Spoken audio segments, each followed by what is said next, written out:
Hi, Dynamos. It's me, Miss Drass. I found a sequel to our favorite book about the winter. Spectacular Spring. It has all kinds of spring facts and fun. Today we're going to talk about things that we already know, and then we're going to talk about things we learn after reading the book. So what do you already know about spring? I know that spring starts in March, and I know that in spring you see lots of flowers and lots of insects that come out. Oh, here's some other insects. And there's baby animals that get born. So we'll have to see what we learn about spring.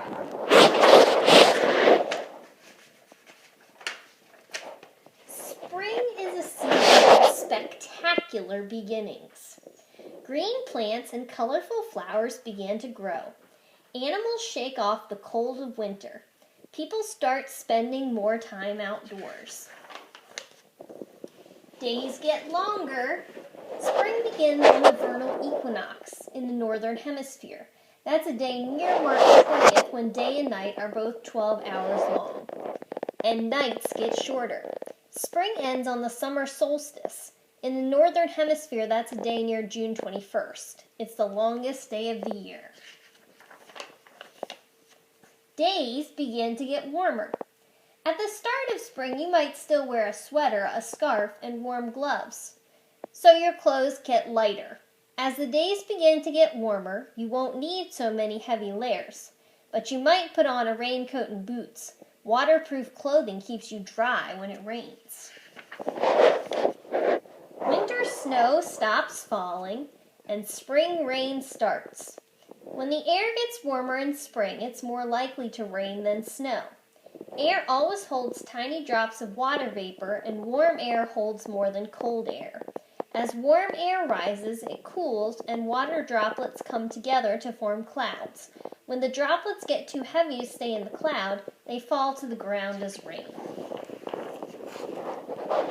How do umbrellas work? The material of an umbrella is waterproof, which means rain will bounce off instead of passing through.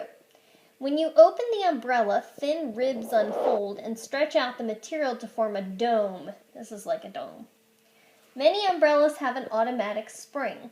When you press a button, the spring releases and the umbrella pops open. Sometimes wind in a rainstorm will push the inside of the umbrella.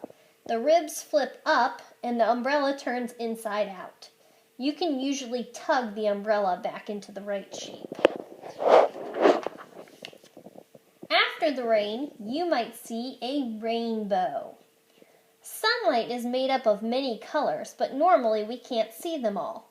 After it rains, there are still a lot of water droplets in the air. When sunlight hits these droplets from a certain angle, the beam of light separates into the colors that are usually mixed together in sunlight. A beautiful rainbow is the result. The colors in a rainbow are always in the same order: red, orange, yellow, green, blue, indigo, violet.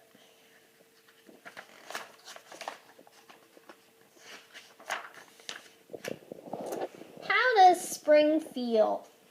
Fuzzy, wet, soft, velvety, muddy, fluffy, windy, leafy, smooth. Plants start to grow all over the place. You'll have to see if you have any of these at your house. This is a dogwood tree, a cherry tree, a forsythia, grass, an azalea, a rhododendron, a magnolia tree, an apple tree. Spring rain brings water that plants need to start growing. Look around and you'll see leaves and flowers starting to grow on trees, on bushes, and on the ground. Flower bulbs begin to bloom. Many of the first flowers to bloom in spring grow from bulbs that have been in the ground all winter. Unlike seeds, bulbs do not have a hard outer layer. Instead, bulbs have many layers called scales that help the bulb survive in the cold. The same bulb can grow a new plant every spring. This is a bulb right here, but this part of the flower is usually underground, so you can't see it. These are the roots. So this is a tulip. Miss Drass has tulips at her house. And this is a grape hyacinth. Miss Drass has these too. This is a regular hyacinth. This is a daffodil. Miss Drass has those. These are snowdrops. This is an iris. This is a crocus. I don't know this word. Allium. Allium. What does spring smell like? Ooh, I like this page. It smells like red tulips.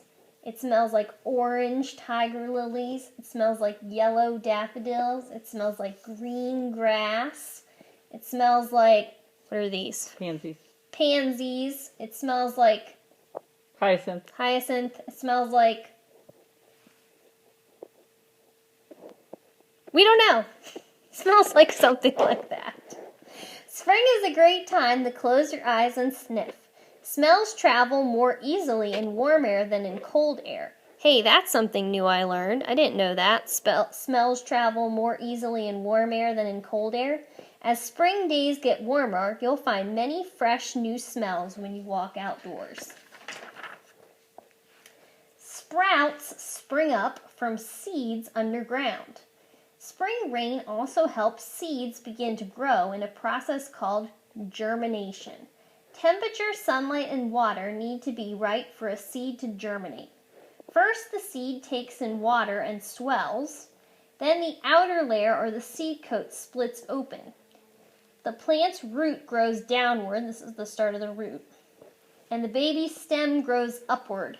The root's growing down and the baby stem grows up, and the roots grow down and the baby stem grows up. The roots are getting bigger and the baby stem's popped out of the ground now. Here's the plant. A sprout is the first part of the plant to appear above ground. A seed can grow into a new plant only once. Seeds travel in many ways. Plants don't have legs, but they can still travel. Some seeds travel in the air. For example, dandelion seeds have a feathery part that helps the wind carry them to fresh new ground. The seeds of a maple tree have wings that make them move like helicopters through the air. Other seeds are sticky or prickly. They catch a ride by traveling on animal fur or feathers or on people's clothing. When they finally fall to the ground, they might grow where they land. Seeds can travel by water too. When plants that hang over water let go of their seeds, the current carries them along to new soil. Animals can also move seeds. Birds like robins eat seeds, but they do not use the entire seed for energy. The seeds pass through the bird's digestive system and then get dropped out along with some natural fertilizer that feeds the seeds. I'll read the rest tomorrow. See you guys later.